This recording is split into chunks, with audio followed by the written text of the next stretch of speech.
Hello guys, আসসালামু আলাইকুম। Welcome to my YouTube channel Ahmed আহাদ।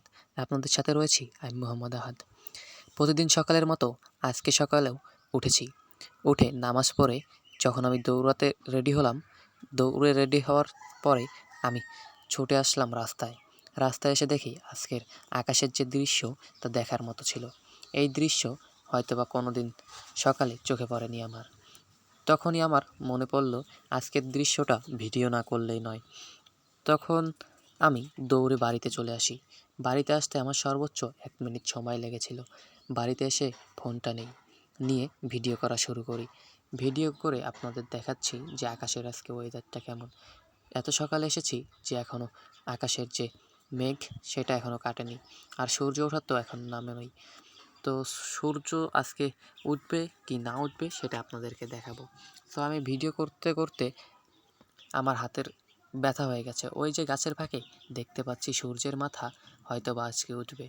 সূর্য মামা আজকে আমাকে বলছে, "কি মামা ভিডিও বানাবা না?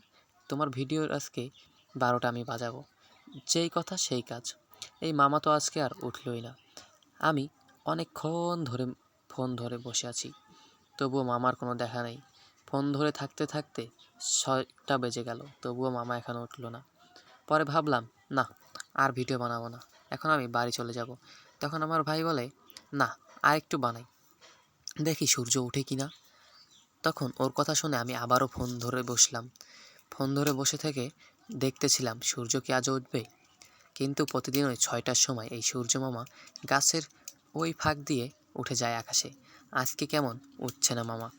সো কিছুক্ষণ পরেই দেখতে পাই যে মামার চারপাশে মেঘের জমা হয়ে গেছে। মেঘের কারণে মামাকে আর দেখা যাচ্ছে না। তাই আমিও আর ওখানে বেশিক্ষণ দেরি করলাম না। তাই আমিও বাসায় চলে এলাম। সো গাইস, এতক্ষণ আমার সাথে থাকার জন্য ধন্যবাদ।